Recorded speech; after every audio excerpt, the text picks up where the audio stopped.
Mi nuera no me llevó al crucero, diciéndome sin rodeos, no hay dinero. Quédate en casa. Sonreí y respondí, de acuerdo. Pero para cuando embarcaron, yo ya estaba tomando café en la cubierta. Mi hijo gritó, ¿nos estás acosando?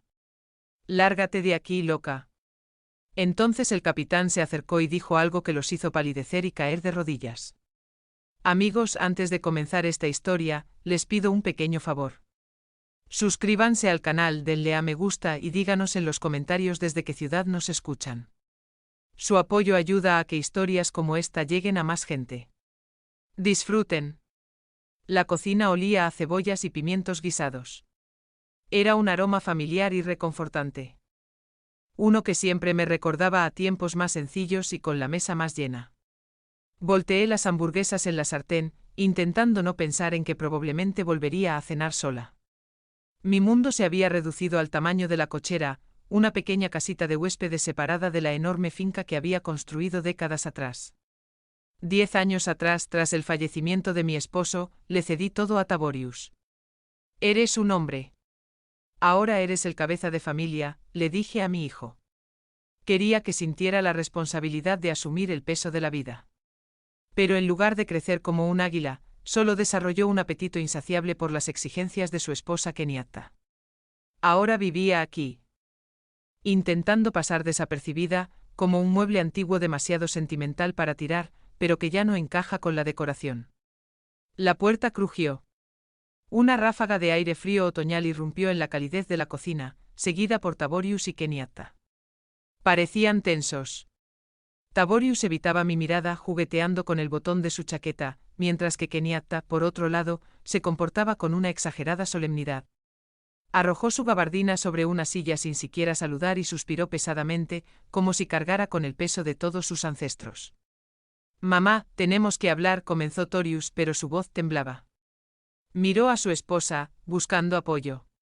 Kenyatta tomó la palabra de inmediato. Madre Oilia, tenemos una crisis. Su voz era melosa, con ese tono de falsa preocupación que siempre me ponía los pelos de punta. ¿Recuerdas que hablamos del techo? ¿Esa gotera en el ala este? Asentí. Claro que me acordaba. Hace una semana, saqué $15,000 de mi cuenta de ahorros, casi todo lo que me quedaba para mi funeral, y se los di. Dijeron que las reparaciones eran urgentes, de lo contrario mi casa, empezaría a pudrirse. Bueno. Kenyatta hizo una pausa dramática, llevándose una mano al pecho.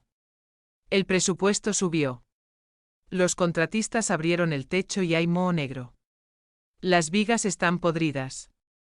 Básicamente se ha perdido todo rastro de olor, e incluso tuvimos que usar nuestros propios bolsillos. Guardé silencio, esperando el golpe. Lo presentía, como se siente una tormenta en las articulaciones mucho antes del primer trueno. ¿Y a dónde nos lleva esto? Pregunté en voz baja, bajando el fuego de la sartén. No podemos llevarte al crucero, soltó Kenyatta de repente. Por un instante un destello de triunfo brilló en sus ojos antes de ocultarlo con pesar. Simplemente no hay dinero, Oilia. ¿Entiendes? Los precios de los boletos se dispararon, y ahora con esta reparación, Taborius y yo apenas hemos reunido lo suficiente para recuperar el aliento. Estamos agotados. Torius finalmente me miró. La culpa se reflejaba en sus ojos, mezclada con el temor hacia su esposa. Lo siento, mamá, murmuró. Es mejor que te quedes aquí. Puedes vigilar a los trabajadores, cuidar el jardín, y bueno, te traeremos un recuerdo. Sí, vigila la casa, intervino Kenyatta, con los labios curvados en una mueca de disgusto. Alguien tiene que mantener el orden mientras ahorramos hasta el último céntimo en este viaje. La miré y sentí un extraño vacío. No había resentimiento ni ira, solo una fría claridad. Mi mirada se deslizó hasta su muñeca.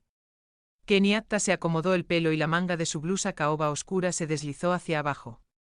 En su muñeca brillaba una pulsera.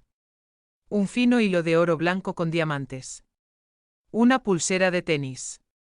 Conocía ese diseño. Conocía al joyero. Conocía el precio. No era bisutería. Era una pieza que costaba al menos el triple de las reparaciones de las que acababa de lamentarse. Se dio cuenta de mi mirada y se bajó la manga rápidamente, pero ya era demasiado tarde. De acuerdo, dije. Mi voz era firme. Incluso para mí, sonó inesperadamente tranquila. Si no hay dinero, no hay dinero. Vayan a descansar. Yo vigilaré la casa. Intercambiaron miradas. Esperaban lágrimas, reproches, súplicas. Mi compostura los desconcertó, pero el alivio superó su suspicacia. Eso quedó claro entonces. Kenyatta se levantó de un salto, olvidando la farsa. Tenemos que darnos prisa y empacar. Salimos temprano mañana por la mañana. No nos ofrezcan comida. Estamos ayunando antes del viaje. Se fueron, dejándome en el silencio de la cocina que se enfriaba. Pasé la tarde haciendo mis tareas habituales. Lavé los platos, limpié la mesa. La oscuridad exterior se hizo más densa, convirtiendo el jardín en una fotografía en blanco y negro. Cerca de la medianoche recogí la basura para llevarla a los contenedores junto a la puerta principal. Hacía fresco afuera. El viento hacía rodar hojas secas por el camino de entrada. Me acerqué al contenedor grande que usan los residentes de la casa principal, mi hijo y su esposa. La tapa estaba entreabierta. Torius debió haber tirado algo con prisa antes de acostarse. El viento atrapó una bola de papel arrugada que caía del contenedor y la hizo rodar hasta mis pies. Me agaché y la recogí. Era un papel grueso, arrugado en una esfera descuidada. Quise tirarlo, pero algo, quizá la calidad del papel, demasiado grueso para un recibo de supermercado, me hizo detenerme. Alisé la hoja. La farola estaba tenue, pero las letras y los números se distinguían. Era una factura de Apex Voyages. Fecha, ayer. Pagador, Taboria St. James. Concepto, reserva. Suite Grand Owner en el barco fluvial Gilded Magnolia. Total, $15,000. El mundo a mi alrededor se congeló. Los sonidos de la noche, el susurro de las hojas, el ladrido lejano de un perro, se desvanecieron. Solo quedaron los números en el papel. 15,000, exactamente la cantidad que les había dado hacía 3 días. Mi dinero. No estaban arreglando el tejado. No había moho. Simplemente se llevaron mi dinero para comprarse unas vacaciones de lujo y me dijeron a la cara que era un estorbo, una carga que debía cuidar la casa mientras ellos bebían champán con los ahorros de toda mi vida. No sentí opresión en el pecho. Mi corazón no se aceleró. Al contrario, empezó a latir con fuerza, con ritmo, como el motor diésel de un enorme barco ganando velocidad. Las lágrimas que habrían brotado de cualquier abuela se evaporaron, consumidas por la gélida llama de la comprensión. Kenyatta creía haber vencido a una anciana débil. Tiberius pensaba que mamá lo soportaría todo y lo perdonaría. Se habían olvidado de quién era yo antes de ponerme el delantal y empezar a hornear pan de maíz. Se habían olvidado de que el nombre de St. James solía pronunciarse con reverencia en el mundo del transporte y la logística. Doblé cuidadosamente la factura y la guardé en el bolsillo de mi cardigan. Luego volví a la cochera, cerré la puerta con llave y entré en el dormitorio. Del cajón inferior de mi cómoda, bajo una pila de manteles viejos de lino, saqué una agenda antigua de cuero. Olía a cuero añejo y a papel de calidad. La abrí por la primera página. Solo había un número escrito, un número que no había marcado en 12 años, una línea directa, un canal personal. Cogí el teléfono. Sonó durante un buen rato, pero sabía que alguien contestaría. Incluso en mitad de la noche. Para mí, él contestaría. Hablando. Una voz masculina, ronca y sorprendida, respondió. ¿Quién habla? Hola, Cyprien, dije. Mi voz era dura como el acero. Soy Oilia. Necesito ejercer mi autoridad ejecutiva y necesito un camarote en el Gilded Magnolia ahora mismo. Oilia. Un silencio denso y palpable se cernió sobre la línea. Sí, soy yo. No preguntes por qué llamo. Solo escucha. Necesito la estructura de propiedad actual del grupo Riverflow Holdings inmediatamente. Un minuto después, supe algo que me hizo sonreír de verdad por primera vez en 2 días en la oscuridad de mi habitación. La compañía de cruceros propietaria del Gilded Magnolia no era solo un socio. Era una filial que habíamos adquirido hacía 15 años. cuando yo estaba al mando. Y según los documentos que Ciprien sacó de los archivos, mis acciones como socio silencioso también se extendían a ella. Legalmente no solo pedía un favor. Me preparaba para subir a bordo de mi propio barco. Las siguientes 48 horas transcurrieron de una forma que casi había olvidado, pero que mi cuerpo recordaba al instante, una eficiencia fría e impasible.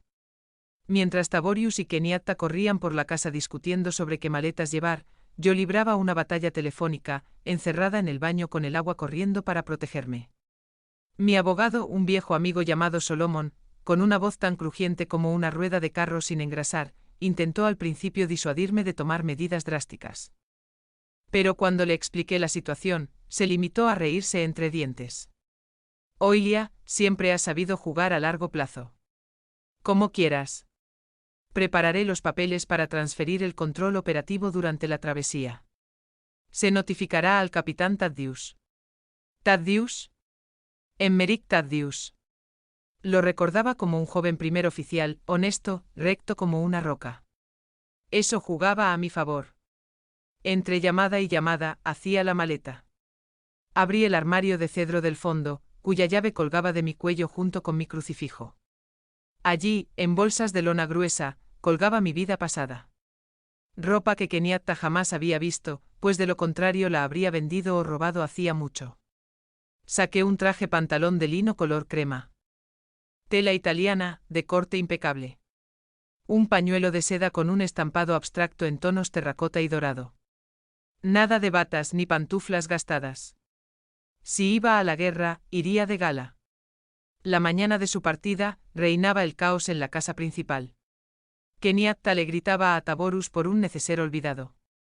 Taborus corría de un lado a otro con los ojos desorbitados, intentando meter otra bolsa de lona en el maletero del todoterreno. Salí al porche con mi impermeable gris de siempre, ocultando mi nueva ropa debajo. En mis manos llevaba una vieja y maltrecha bolsa de viaje, un señuelo. Taborus, exclamé. Se estremeció a punto de dejar caer un neceser. Mamá, ¿y ahora qué? Llegamos tarde. Gritó, secándose el sudor de la frente. Quería decirte que no me quedaré en casa, dije con calma. Voy a casa de la hermana alta. Le duele mucho la ciática. Pidió ayuda. Volveré en una semana, justo cuando regreses. Kenyatta se asomó por la ventanilla del coche, ya llevaba gafas de sol oscuras. Alta, perfecto, exclamó sin poder ocultar su alegría. Menos electricidad desperdiciada.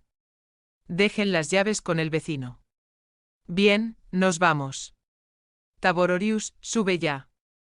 Ni siquiera me abrazaron. Tabororius hizo un gesto con la mano, se puso al volante y el coche arrancó a toda velocidad hacia la puerta, con los neumáticos chirriando. Los vi alejarse hasta que las luces rojas traseras desaparecieron tras la curva.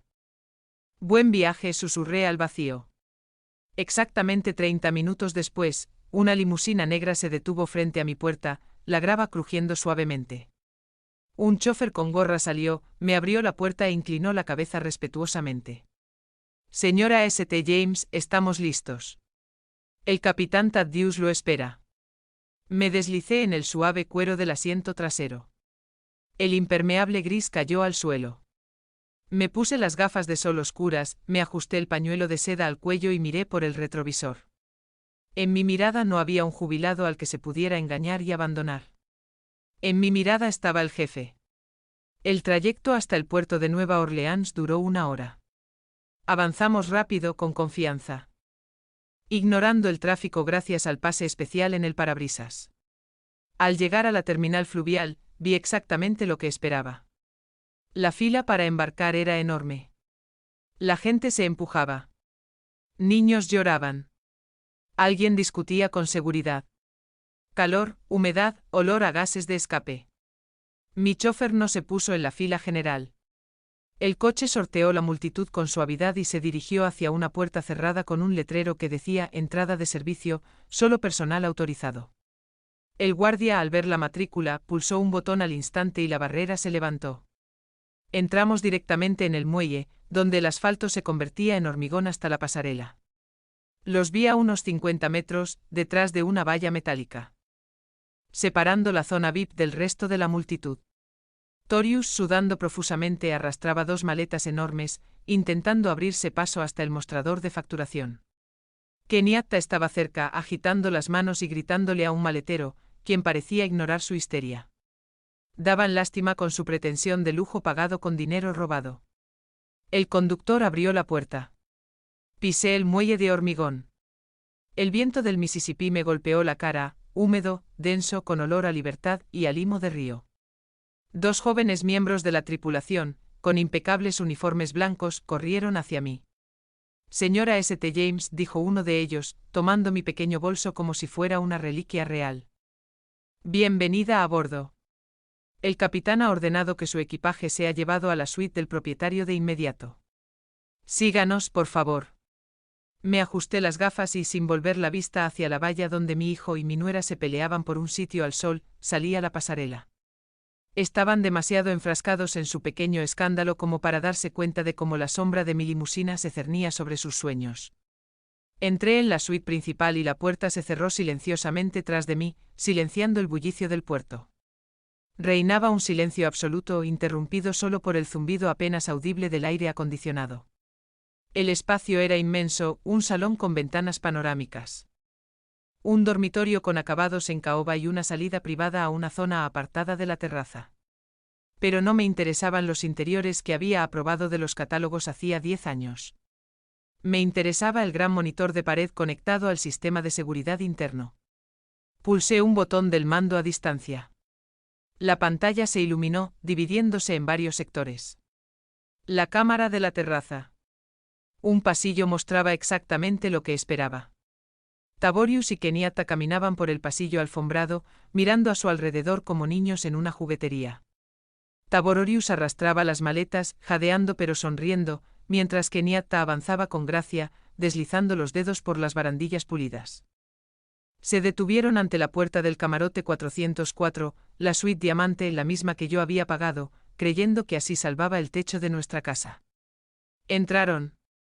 Cambié la cámara a la vista interior.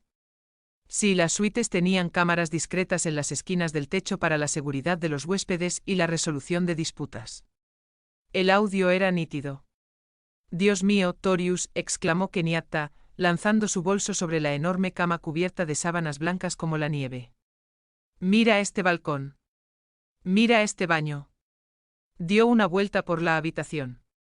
Su vestido fucsia era un brillante borrón contra las paredes color crema. Torius, secándose el sudor, se dejó caer en un sillón y se estiró con una sonrisa de satisfacción.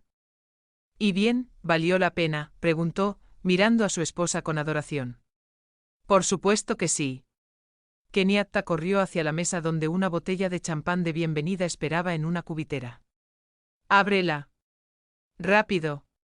Tenemos que celebrar el comienzo de nuestra libertad. El estallido del corcho sonó seco, como un disparo en los altavoces de mi camarote. Taborius sirvió el vino espumoso en copas altas.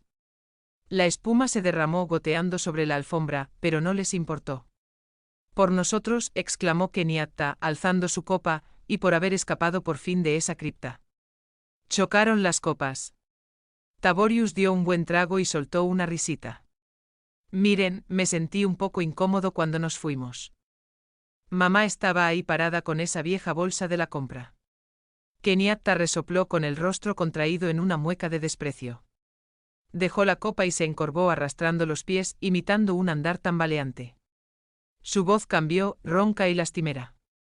Una caricatura de mi voz, aunque yo nunca hablaba así. Oh niños, sigan ustedes. Yo me quedo aquí con los gatos. Cuiden la casa. Ahorra un centavo, murmuró. Y ambos estallaron en carcajadas. Ay, no puedo. Es tan ingenua, Torius. Sin dinero. Se lo tragó sin inmutarse. La vieja heredera se cree todo lo que decimos con tal de que no la molestemos. Probablemente esté ahí sentada, bebiendo su té vacío y pensando, pobres de nosotros, añadió Torius. Sirviéndose más. Bueno, no importa. Que se cuide. El aire fresco le sienta bien, y nosotros somos de la realeza. Me quedé mirando la pantalla sin pestañear. En mi mano tenía una taza de café caliente y no temblaba. No sentía dolor, solo asco, como si viera cucarachas que se hubieran metido en el azucarero. Se sentían intocables. Creían que el mundo les pertenecía. Bueno, basta de cosas tristes. Kenyatta se bebió su champán de un trago. Vámonos. Quiero ver el restaurante. Dicen que el chef es francés y tenemos que poner al personal en su sitio inmediatamente. De lo contrario, les gusta holgazanear con los turistas. Salieron del camarote dando un portazo. Vi en el pasillo como Kenyatta chasqueó los dedos frente a una camarera que pasaba, exigiéndole que apartara su carrito. Cogí el teléfono interno y marqué un número corto. Capitán, dije. Sí, señora St. James. La voz de Emir era firme. Militar. Los huéspedes del camarote 404 han abandonado el camarote. Inicie la fase 2. Empaque sus pertenencias con cuidado, pero sin reverencias adicionales, y bloquee sus tarjetas de acceso. Se hará. Las llaves para la nueva misión están listas. Me recliné en mi silla. El espectáculo comenzaba. Pasó una hora. El sol empezó a descender hacia el ocaso, tiñendo de oro las aguas del Mississippi. El Magnolia dorado hizo sonar su bocina y zarpó suavemente del muelle. Tiberius y Kenyatta, a juzgar por las cámaras, estaban acosando a un camarero en la cubierta intermedia, exigiéndole que rehiciera los cócteles que, en su opinión, tenían demasiado hielo. Cuando regresaron, sonrojados y satisfechos consigo mismos, a la puerta de su suite para vestirse para la cena, volvía a encender el sonido. Tiberius pasó su tarjeta por la cerradura con displicencia. El indicador parpadeó en rojo. Frunció el ceño, limpió la tarjeta con la manga de su chaqueta y volvió a pasarla. Rojo. ¿Qué buscas? Preguntó Kenyatta con impaciencia. Necesito ir al baño. Si se desmagnetizó o algo así, gruñó Tiberius, empezando a ponerse nervioso. Tiró del pomo. La puerta estaba cerrada con llave. En ese momento un mayordomo, un joven de postura impecable y rostro impasible, apareció por la esquina como por casualidad. ¿Profesionales, señores? Su estúpida tarjeta no funciona, espetó Kenyatta. Ábrannos la puerta inmediatamente. Nuestras cosas están ahí dentro. El mayordomo sonrió cortésmente, pero su mirada permaneció fría. Sacó una tableta, comprobó los datos y negó con la cabeza. Lo siento, señora St. James. Hubo un error administrativo al hacer la reserva. Verá, The Suite está reservada para accionistas prioritarios. Hubo una reasignación de activos. ¿Qué?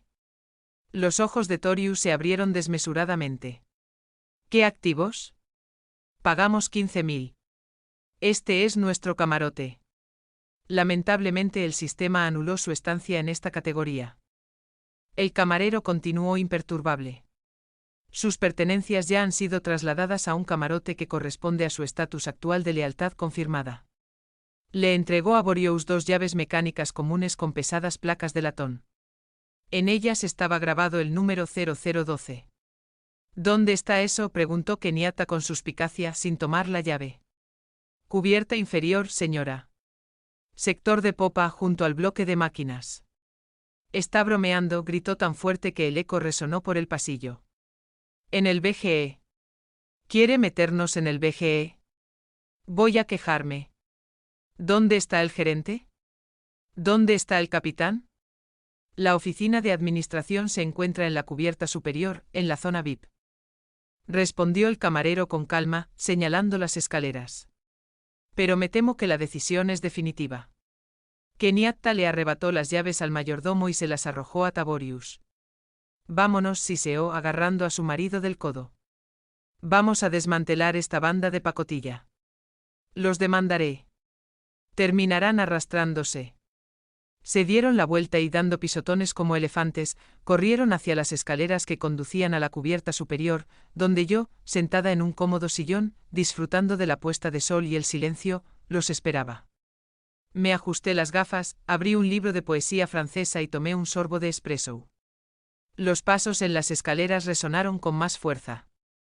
La rabia se acercaba para estrellarse contra los acantilados de mi realidad. La puerta de la terraza VIP se abrió de golpe con tal fuerza que sonó como si la hubiera derribado un ariete.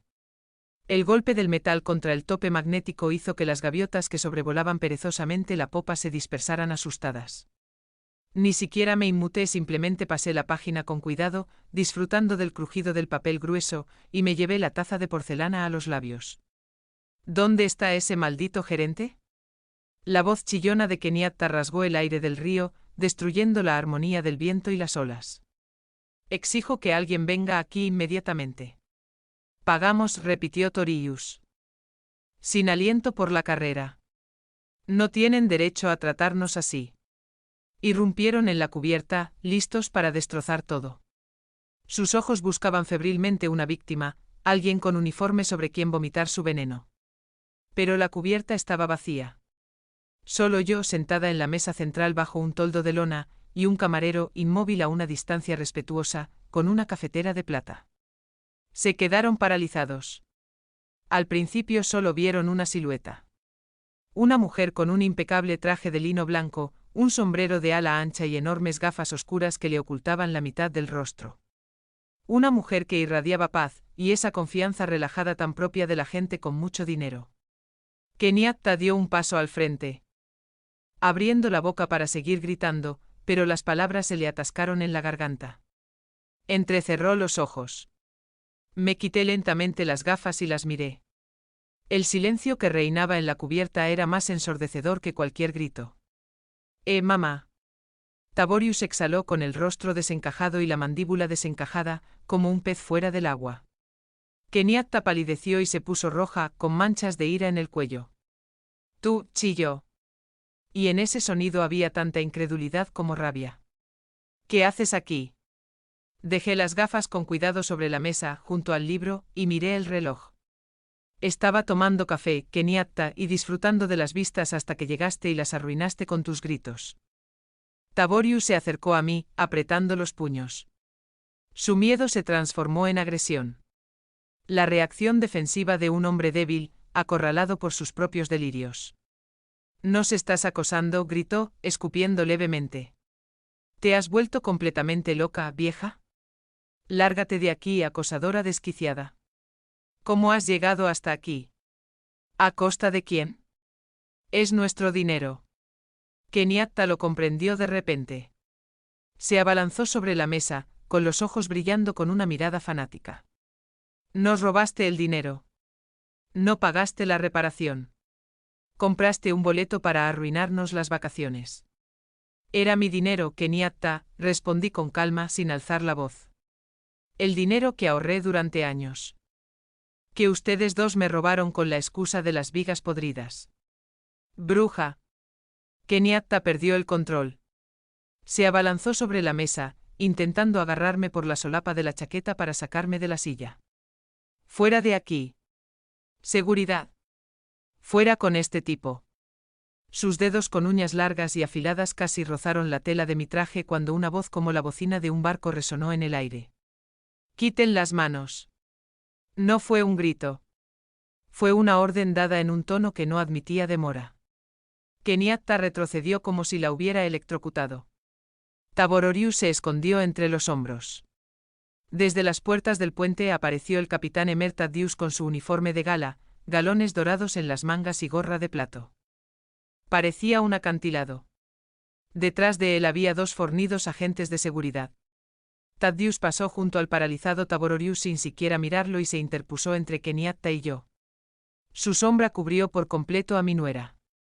Quita las manos de la dueña de este barco, gruñó, mirando a Kenyatta con un desprecio manifiesto. Taborius parpadeó, intentando asimilar lo que oía. ¿Dueña? Repitió con la voz quebrada. Soltó una risita nerviosa y me señaló con el dedo.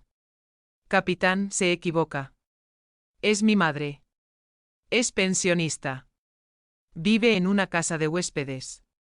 Solo tiene dinero para té dulce. Eso hizo que girara lentamente la cabeza hacia Taborius. Había hielo en su mirada. Señor St. James, pronunció con tono gélido. Permítame ilustrarle. La señora Oilia St. James es la accionista mayoritaria de Riverflow Holdings.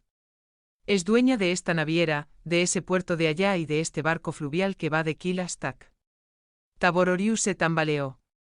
Me miró, luego al capitán, y después de nuevo a mí. En sus ojos un mundo se desmoronaba, el mundo donde él era inteligente y astuto, y yo vieja e insensata. No puede ser, susurró Kenyatta agarrándose al respaldo de una silla vacía para no caerse. No tiene nada. Nos lo dio todo. Técnicamente continuó Thaddeus, rematándolo sin piedad. No están en un resort.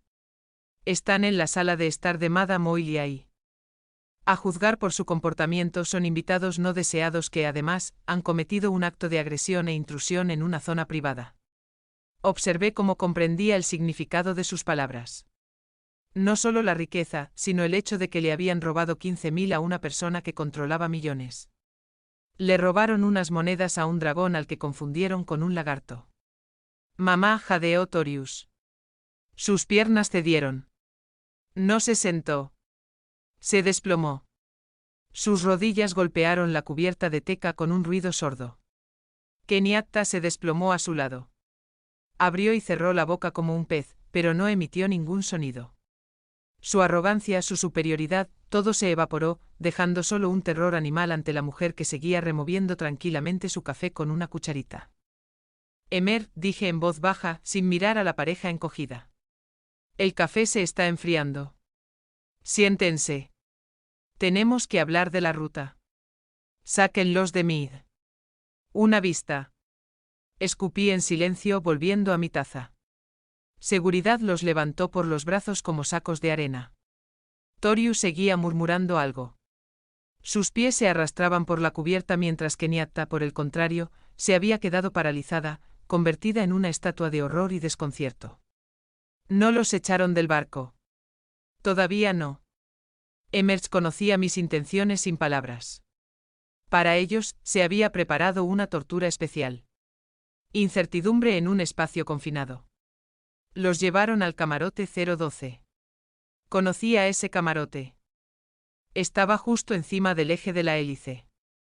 No tenía ojos de buey, y la vibración del motor era tal que un vaso de agua en la mesilla de noche se movía constantemente por la superficie, el lugar perfecto para el reflejo. Todo el día no hice ni un ruido. Los dejé sumidos en su propia angustia, en el miedo y la incertidumbre. Imaginé a Kenyatta caminando de un lado a otro en ese espacio reducido, siseándole a Taborius, intentando inventar una excusa. Estaba solo. Solo lo habíamos pedido prestado. Lo habríamos devuelto. Ella es una madre. Ella perdonará. Seguramente repetía una y otra vez.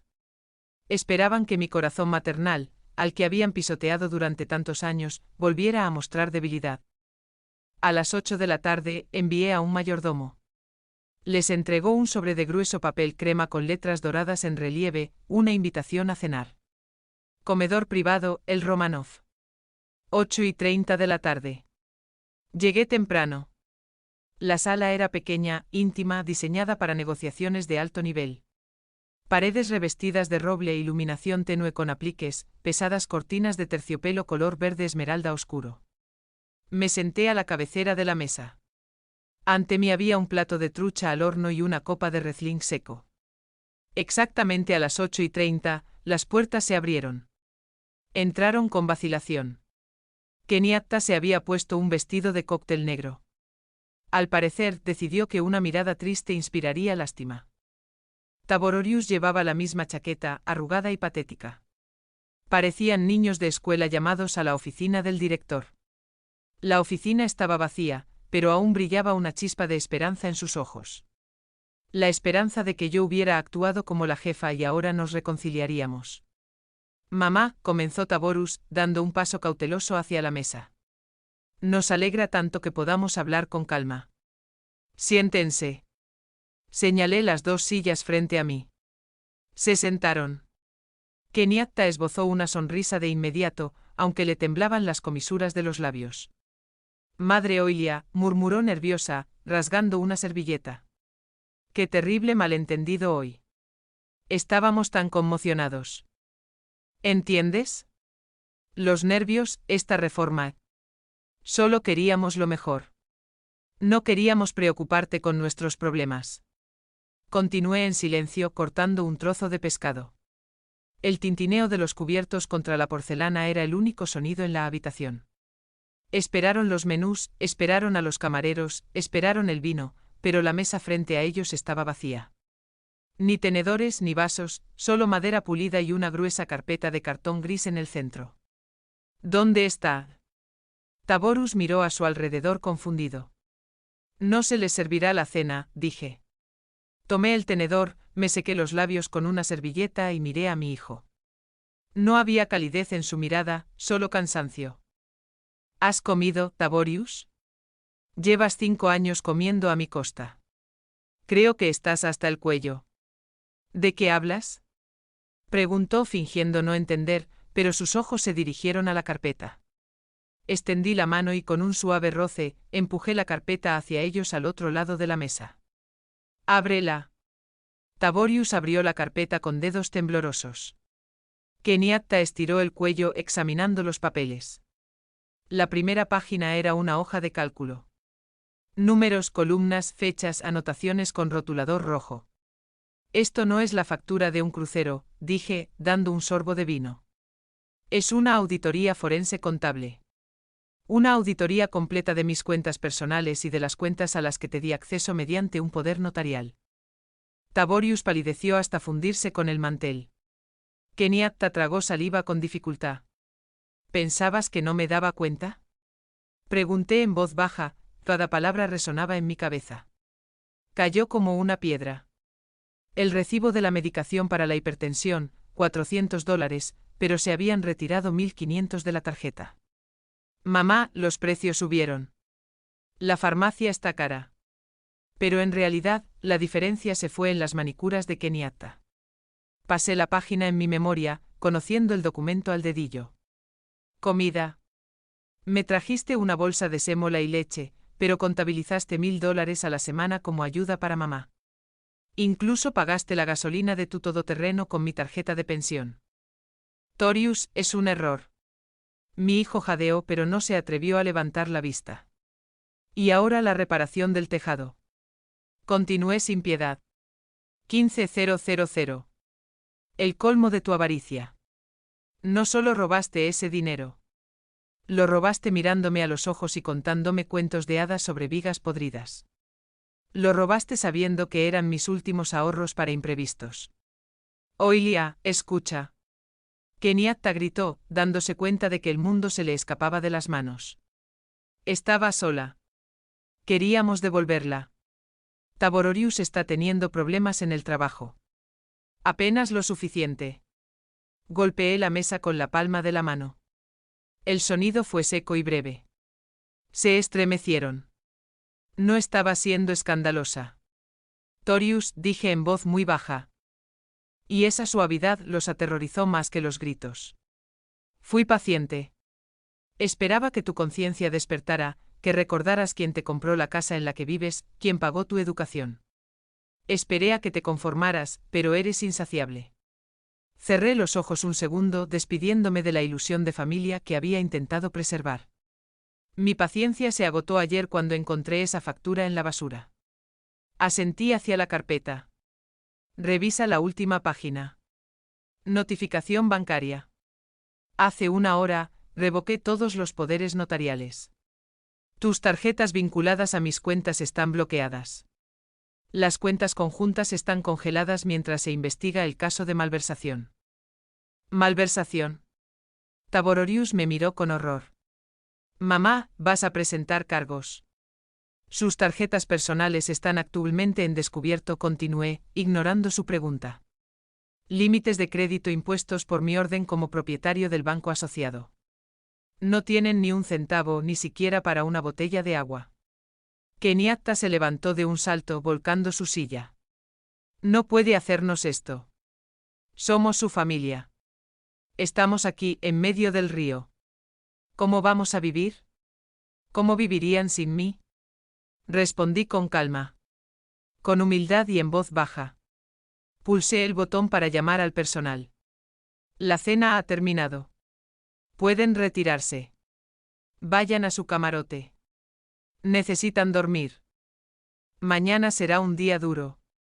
Las puertas se abrieron y apareció la figura del jefe de seguridad. Tabororius y Kenyatta, encorvados, se arrastraron hasta la salida, aferrando contra sus pechos la carpeta con las pruebas de su vergüenza.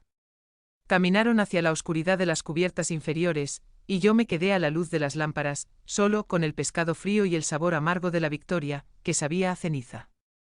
La mañana siguiente me recibió una espesa niebla lechosa que se extendía sobre el agua. Estaba sentado en el carium de la cubierta superior, una terraza acristalada donde crecían palmeras y orquídeas, creando la ilusión de un paraíso tropical en pleno otoño americano. En mis manos sostenía una taza de té de hierbas y una manta de cuadros descansaba sobre mis rodillas. Reinaba la tranquilidad, pero el silencio era engañoso.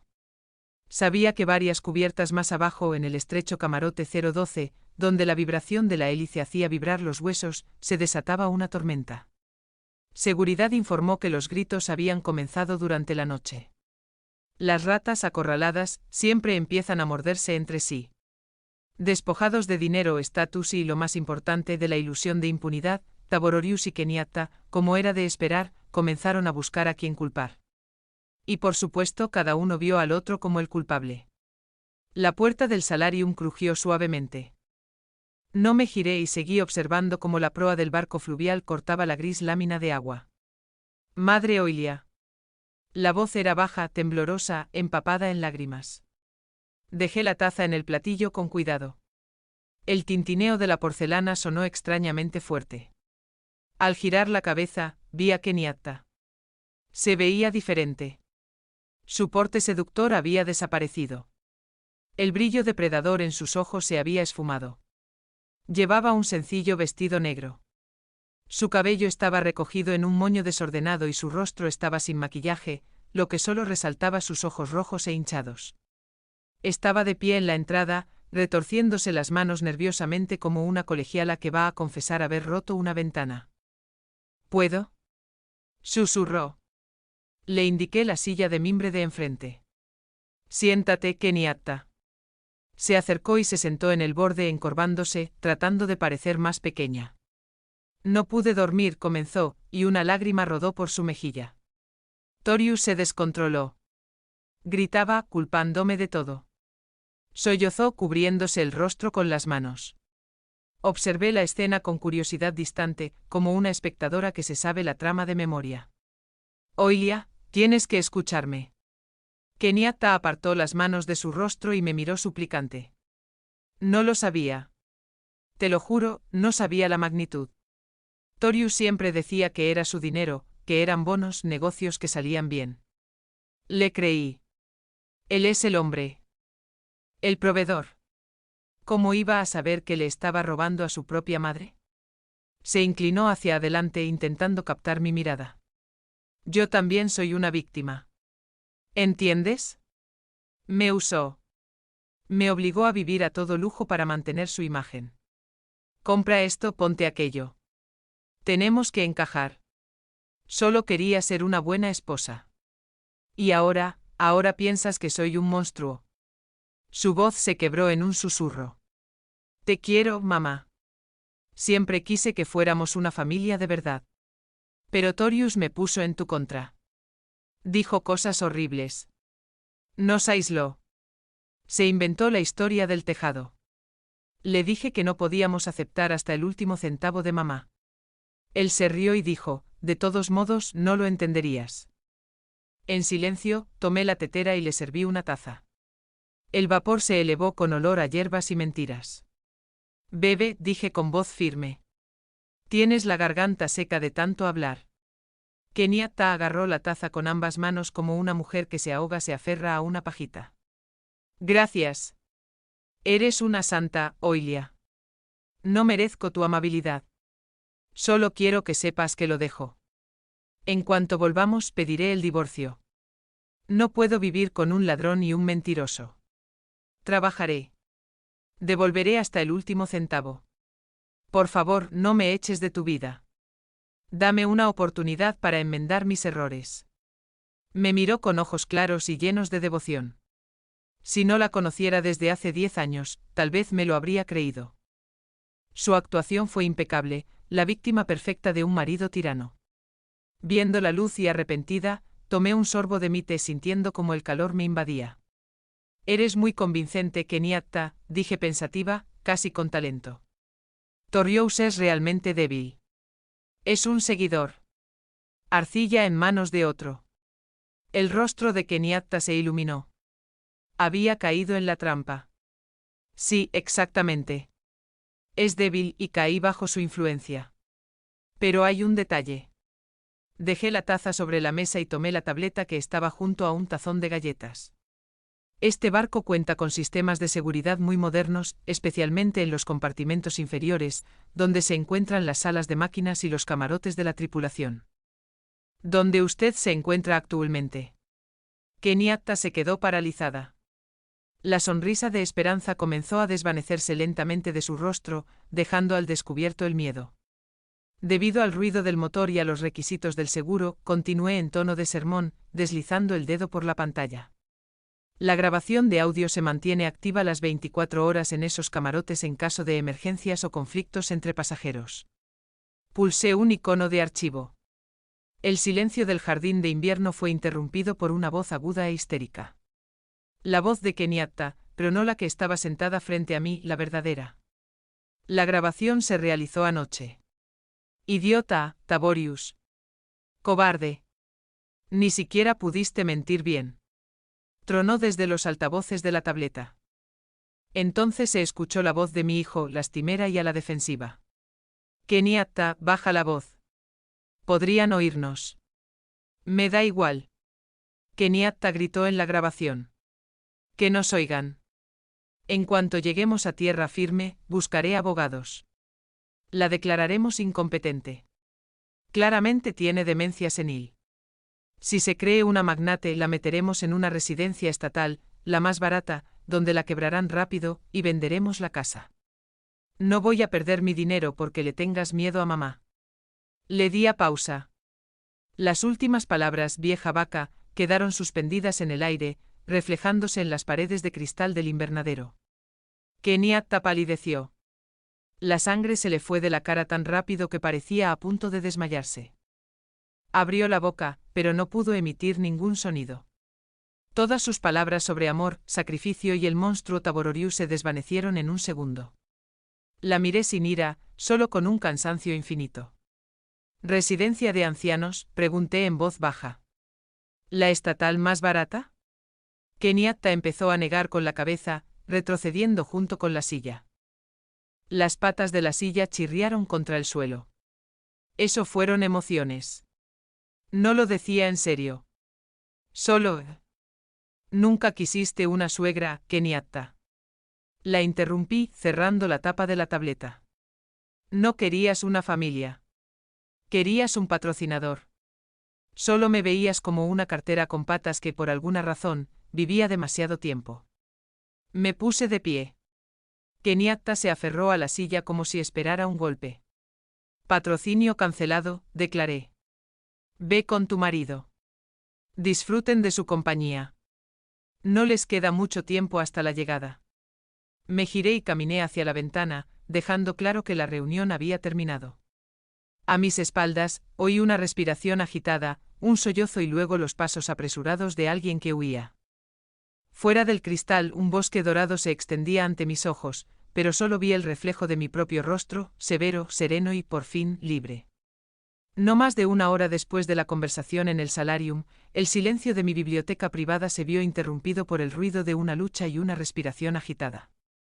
Estaba sentada en un profundo sillón de cuero revisando los informes de carga del último trimestre cuando las puertas se abrieron de golpe, casi arrancándose de sus goznes. Una extraña procesión apareció en el umbral. Delante, arrastrando literalmente a un hombre de bata blanca por la manga, corría Kenyatta. Su rostro, antes bañado en lágrimas y lastimoso, ahora estaba contorsionado en una mueca de determinación desquiciada. Detrás de ella, tropezando y mirando a su alrededor con desesperación, corría Torious. «Aquí, doctor, más rápido», gritó Kenyatta, tirando del médico con tanta fuerza que casi le rasgó el abrigo al pobre hombre. «Está aquí». Es peligrosa para sí misma y para los demás. El médico del barco, un hombre de unos 50 años con barba gris y ojos cansados, intentó soltarse, pero mi nuera lo sujetaba con fuerza. Señora, cálmese, intentó razonar con ella. No puede irrumpir así en la zona VIP. No lo entiende. Toyus lo interrumpió jadeando. Corrió hacia mí, pero se detuvo a unos pasos, como si temiera que lo mordiera. Tiene psicosis aguda. Está delirando. Dice que este barco es suyo. Kenyatta me señaló con el dedo. Le temblaba la uña con el esmalte descascarillado. Mírela, sentada como una reina, hojeando papeles.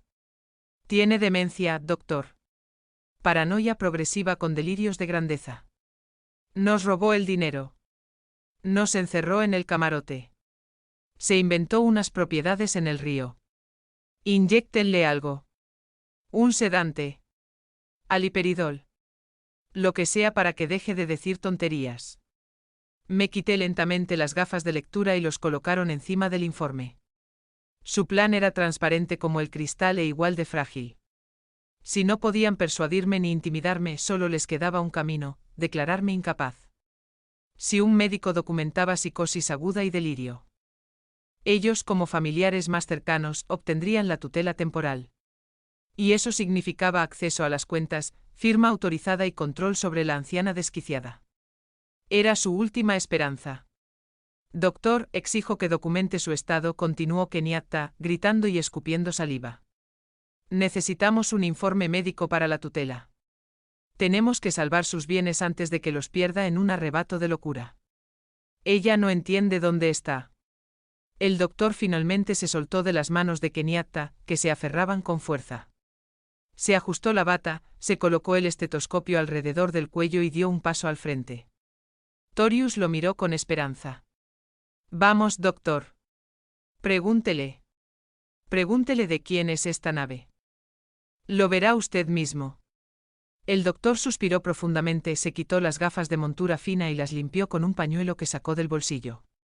Luego me miró. En sus ojos brillaban destellos de diversión. Intentaba sin éxito ocultarse tras una máscara profesional. Buenas tardes, señora St. James, dijo con voz suave y tranquila. ¿Cómo está su presión arterial hoy? La pastilla de la mañana había ayudado. Un silencio sepulcral se apoderó de la habitación. Kenyatta se quedó paralizada, con la boca abierta. Torius parpadeó como si una mano invisible le hubiera dado una bofetada. Buenas tardes, doctor Beauchamp, respondí, esbozando una sonrisa. Gracias. La presión es normal. 120/80. El aire del río es maravilloso. Lástima que algunos pasajeros hagan tanto ruido. Tartamudeó el doctor Beauchampia. Ustedes se conocen. El doctor se giró hacia ellos. Toda su amabilidad desapareció. Ahora los miraba como si fueran polvo pegado a la suela de una bota. Jóvenes, pronunció con tono gélido. He sido el médico personal de Oilia durante 22 años. Gestioné su rehabilitación tras el derrame cerebral de su marido. Controlo su cardiología. Conozco cada lunar de su cuerpo y cada neurona de su cerebro. Dio un paso hacia Torius y mi hijo retrocedió, chocando contra la estantería. ¿Afirma que su madre tiene demencia? Continuó el doctor Beauchampia con la voz aún resonante. Extraño. Su última resonancia magnética mostró que sus vasos cerebrales están en mejor estado que los de ustedes dos, a juzgar por la idiotez que han montado aquí. Su mente está más lúcida que la de cualquier capitán de este río. Pero su histeria sugiere la necesidad de una evaluación psiquiátrica, pero para usted. Kenyatta se agarró la cabeza y se deslizó por el marco de la puerta. Pero no lo sabíamos, susurró ella. ¿Cómo? ¿No lo sabían? La interrumpí sin levantarme de la silla. Porque no les importaba. Durante 20 años, el doctor Beauchamp vino a nuestra casa una vez al mes. ¿Acaso preguntaron alguna vez de quién era el coche que estaba en la puerta? ¿Acaso preguntaron alguna vez qué medicamentos tomaba? No. Solo se preocupaban por ustedes mismos. El doctor Beauchamp sacó una libreta del bolsillo de su camisa, escribió algo rápidamente, arrancó la hoja y se la entregó a Taborius. ¿Qué es esto?, preguntó el hijo con expresión apagada, mirando el papel. Es una factura, explicó el doctor amablemente. Por una falsa llamada de emergencia de un especialista senior fuera de horario para una consulta no programada sobre evaluación de salud mental. La salud mental del paciente se considera perfecta. Sin embargo, mi tiempo es caro. Torius miró el número. Su rostro palideció. $500, exhaló. No tenemos dinero. Las tarjetas están bloqueadas. Ese no es mi problema. El doctor Champ se encogió de hombros, dándoles la espalda. La factura se añadirá a la deuda de su camarote. Si no pagan antes de llegar al puerto, tendrán que dar explicaciones a la policía en tierra. Buen día. Me guiñó un ojo y salió de la biblioteca, cerrando la puerta silenciosamente tras él. Me quedé a solas con ellos. Dos figuras destrozadas en medio del lujo que tanto anhelaban, pero que los había rechazado. Váyanse, dije poniéndome las gafas y volviendo al informe, y cerré la puerta desde el otro lado. Torius tiró de Kenyatta de la mano. Ella caminaba como un zombi, mirando fijamente al frente. Se fueron. El clic de la cerradura sonó como el último clavo en la tapa de su ataúd. Lo habían perdido todo, incluso lo que en realidad nunca tuvieron. Miré por la ventana. La orilla se acercaba. Cipreses centenarios y un viejo embarcadero desgastado. El final de su ruta y el comienzo de la mía. El barco fluvial se estremeció y se detuvo, golpeando sordamente contra los topes de goma del muelle. El zumbido de los motores se apagó, reemplazado por el sonido del viento entre los sauces y el graznido de los cuervos que sobrevolaban el dique desierto. Habíamos llegado a Cottonwood Point, un embarcadero desolado pero de una belleza sobrecogedora en la zona rural de Arkansas, a cientos de kilómetros de la ciudad importante más cercana, por caminos destrozados. Me quedé de pie en la salida principal de la cubierta inferior. Llevaba un abrigo de pelo de camello y la misma bufanda de seda. A mi lado, con los brazos cruzados sobre el pecho, se alzaba el jefe de seguridad. Tabororius y Kenyatta aparecieron en el pasillo un minuto después. Tenían un aspecto lamentable. Ojeras profundas, nerviosismo. Al verme, Tabororius sonrió por un instante. Un destello de esperanza iluminó su rostro. Ojos. La estúpida e ingenua esperanza de un niño que cree que tras un rato en el rincón, mamá le dará un caramelo. Mamá. Sonrió con incertidumbre. Ya llegamos. Es una excursión. Decidiste perdonarnos y llevarnos a ver los antiguos campos de algodón. Dicen que la historia aquí es poderosa. Kenyatta guardó silencio, mirando con cansancio la escotilla abierta de la pasarela. Esta es su parada, dije secamente sin devolverle la sonrisa. Salgan. Genial. Torius asintió, intentando fingir entusiasmo. Vamos a dar un paseo. A tomar el aire. Le vendrá bien a Kenyatta. Está hecha un desastre. Solo cogeremos nuestras chaquetas. No hace falta que vuelvan a la cabina. La voz del jefe de seguridad sonó como un golpe de martillo. Señor St. James, señora St. James, salida. Se quedaron paralizados. El frío aire otoñal que entraba desde la calle les rozó la cara, pero ni siquiera lo notaron. ¿Qué quiere decir con salida?, susurró Kenyatta. Señalé la pasarela abierta con la cabeza. Vayan. Los estamos esperando. Empujados por la intensa mirada de seguridad, subieron a la barandilla metálica de la pasarela. Descendieron despacio con incertidumbre, mirando hacia atrás como si esperaran que me riera y dijera que era una broma. Pero cuando sus pies tocaron el hormigón húmedo y agrietado del rellano, lo vieron. Justo delante de ellos, apiñadas para Lauren Lee, estaban sus maletas, 4 enormes maletas de plástico que habían subido a bordo con tanto orgullo desde Nueva Orleans. Junto a ellas yacía una carpeta con la factura médica impaga y el aviso de desalojo. Tabororius se quedó paralizado. Miró las maletas, luego el muelle vacío donde no había taxis ni autobuses. Solo un perro solitario olisqueando una bola. Después levantó la vista hacia donde yo estaba apoyada en la barandilla. Mamá, gritó con la voz quebrada en un chillido. ¿Qué significa esto? ¿Nos vas a dejar aquí? Kenyatta se aferró al asa de una maleta como si fuera un ancla. No tienes derecho, gimió, dando un pisotón. Esto es en medio de la nada. No tenemos dinero. Las tarjetas están bloqueadas. ¿Cómo vamos a volver a casa? Son 800 kilómetros. Los miré desde arriba. Desde esta altura parecían diminutos. No eran depredadores temibles que amenazaran mi vida, sino simples insectos bulliciosos. El viento me azotaba el pelo, pero no tenía frío. Por primera vez en años. Sentía calor. Me dijiste antes de irte, no hay dinero. Quédate en casa. Mi voz, amplificada por la acústica del río, resonó en el embarcadero, ahogando el graznido de los cuervos. Dijiste que no podías pagar un billete para tu madre. Hice una pausa para que cada palabra calara hondo en ellos. Bueno, ahora no tienes dinero y no puedes permitirte continuar este viaje, mamá. Torius corrió hacia la pasarela, pero los marineros ya habían empezado a levantarla. El metal se desprendió del hormigón con un estrépito. Perdónanos, te lo pagaremos todo. No nos dejes aquí. Moriremos. Eres joven y estás sana, respondí con calma. Tienes manos y pies. Busca trabajo o haz autostop. Al fin y al cabo siempre dijiste que te habías hecho a ti misma, que lo habías conseguido todo por ti. Esta es tu oportunidad para demostrarlo sin mi dinero. La pasarela se cerró con un estrépito.